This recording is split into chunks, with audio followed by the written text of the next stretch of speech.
Bonjour tout le monde, hier nous avons vu les degrés azimènes ou degrés un petit peu difficiles qui donnaient des déformations et des maladies incurables. Aujourd'hui on va voir quelque chose d'un petit peu plus joyeux, les degrés de fortune. Donc comme d'habitude je vous ai préparé le tableau sur les degrés de fortune à télécharger, je vous invite vivement à le faire pour suivre cette vidéo, le lien est en description. Alors je vais vous partager des thèmes de gens riches, et on va voir comment nous allons pouvoir déterminer ces degrés de fortune. Vous allez voir, c'est extrêmement simple. Alors, voici le thème de Bill Gates. Et puis, je vais en même temps ouvrir les degrés de fortune de mon côté. Et je vous invite évidemment à le faire du vôtre. Donc, comment nous allons pouvoir distinguer la richesse d'une personne? Alors, évidemment, ici, il s'agit des degrés de fortune qui vont donner, comme dit William Lilly, une abondance considérable. Donc évidemment, on est sur des millionnaires, on est sur des milliardaires, on est sur des gens vraiment très riches. On n'est pas sur le 2000 ou 3000 ou même 6000 euros par mois. On est sur bien plus. Voici le thème de Bill Gates. William Lilly va nous dire que la cuspide de la maison 2, alors William Lilly est en Regiomontanus, c'est pour ça que au niveau de la domification, je n'utilise pas la domification placide, mais celle de Regiomontanus. Donc, il va considérer la cuspide de la maison 2, et si ça tombe dans un degré de fortune, alors, bien entendu, la personne va devenir riche. Ici, nous sommes à 7 degrés du lion. Je prends mon tableau, je vois que 7 degrés du lion est un degré de fortune. Voilà. Tout simplement, c'est vraiment extrêmement simple, c'est un autre tuyau, un autre outil que vous pouvez mettre dans votre trousse pour astrologue, pour praticien d'astrologie. Également, s'il n'y a pas la cuspide de 2, vous pouvez vous référer au maître de la maison 2. Ici, évidemment, la cuspide tombe au début du lion, à 7 degrés du lion. Le maître du lion sera le soleil. Ici, bon, je crois pas que ça touche quelque chose. Je regarde 5 degrés du scorpion. Ici, non, puisque c'est 7 degrés du scorpion, le degré de fortune. Donc ici, ça nous prouve quelque chose. Ça nous montre qu'il ne faut qu'un significateur, que ce soit la cuspide de 2 ou le maître de 2, dans un degré de fortune pour que la personne devienne riche. Ou en tout cas, évidemment, il faut que le reste du thème aille dans ce sens. Mais c'est la grande idée, Ensuite, on peut considérer, mais j'ai pas trouvé que c'était très efficace, mais William Lilly en parle, la part de fortune. La part de fortune. Il suffit sur AstroCalc, le logiciel que j'utilise principalement pour la consultation, d'aller dans les parts, regarder la part de fortune et voir la longitude, donc le degré occupé par cette part de fortune. Ici, c'est 14 degrés du Verseau, mais comme j'ai dit, je n'ai pas trouvé que c'était très efficace. Ici, il n'y a pas de degré de fortune, et dans les 3 ou 4 thèmes que je vais vous montrer, c'est la même chose. J'ai pas trouvé que cette part de fortune était forcément très parlante. On peut également regarder, ça c'est un petit plus, il n'en parle pas William Lilly, mais éventuellement regarder, comme on l'a fait hier avec le degré azimène, l'almutène du thème. Ici, il s'agit de Mars. On peut éventuellement regarder où tombe Mars. Ici, il tombe à 10 degrés de la balance. Ça ne tombe pas sur un degré de fortune pour Bill Gates.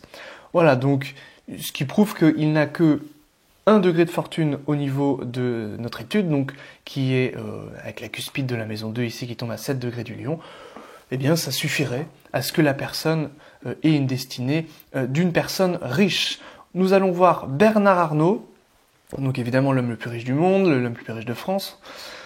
Ici, nous avons, très intéressant, une cuspide de 2 à 19 vierges. Je regarde mon tableau, je vois que il n'y a pas de richesse à 19, mais il y en a une à 20 degrés vierge. Évidemment, quand on connaît déjà la destinée du natif, qu'on voit que le degré est à 19,42 et qu'il faut que quelques minutes à peine pour que cette cuspide tombe à 20 degrés, il est évident que le thème de Bernard Arnault doit être rectifié de quelques minutes, tout simplement.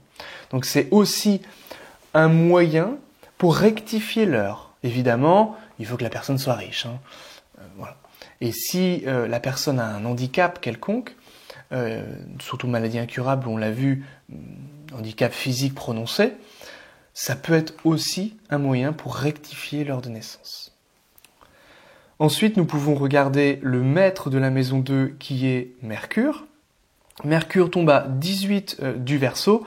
Là, encore, on est proche des degrés de fortune, mais on ne tombe pas sur les degrés de fortune, puisque degré de fortune, si vous regardez votre tableau, il est soit à 16, soit à 17, soit à 20 du Verseau. Bon. On peut regarder éventuellement Jupiter, comme nous le préconise également William Lilly. Jupiter qui ici, d'ailleurs, est en chute, hein, ça c'est très intéressant, dans le Capricorne, donc à 24 Capricorne, on regarde, il n'y a pas non plus de degré de fortune pour Bernard Arnault. Donc, ici, on peut regarder aussi, on peut finir notre interprétation en regardant donc la part de fortune, on va tout faire, hein, à un Scorpion, il n'y a rien, et puis l'almutène du thème, qui est Vénus.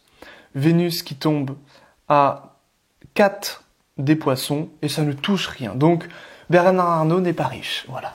Donc, évidemment, il s'agit d'une heure approximative, ici 17 heures, et évidemment, il faut rajouter quelques minutes pour que cette cuspide de 2 tombe à 20 degrés, tout simplement.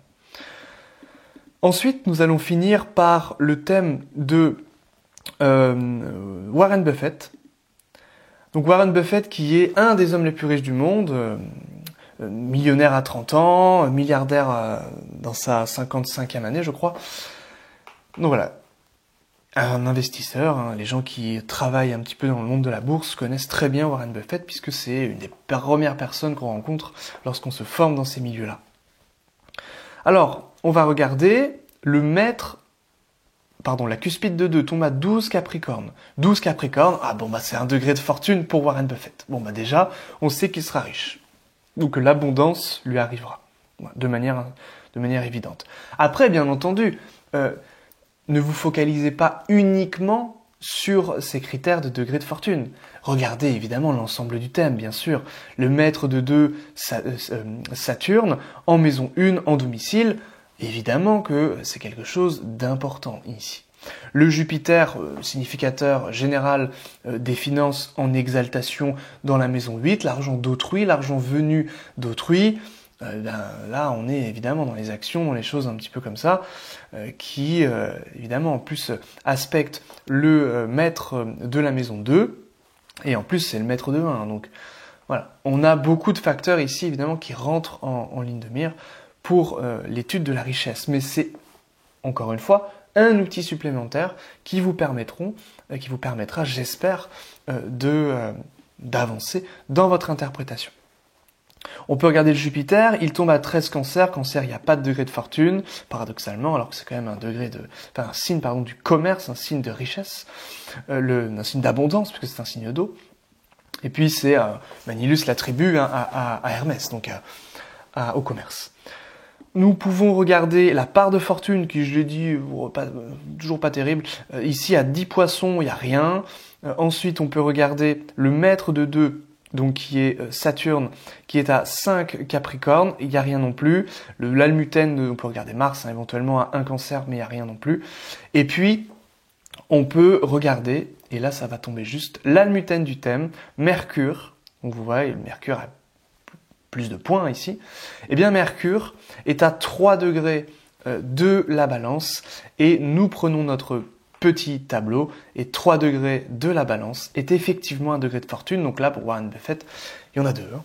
Donc c'est comme ça que vous pouvez voir si une personne va définitivement être riche. Vraiment ici, on parle d'une abondance considérable au niveau des finances. Voilà pour cette étude, j'espère que ça vous a plu. Et puis, encore une fois, avec les degrés azimènes qu'on a vus hier, avec les degrés de fortune qu'on a vus aujourd'hui, eh bien, on peut déjà faire des petites trouvailles que d'autres ne pourraient pas réellement réaliser en ignorant totalement ces degrés azimènes et ces degrés de fortune. J'espère que ça vous a plu. N'hésitez pas à me laisser des petits commentaires, à vous abonner, à partager la vidéo. Et puis, on se dit à très vite pour une prochaine vidéo. Merci.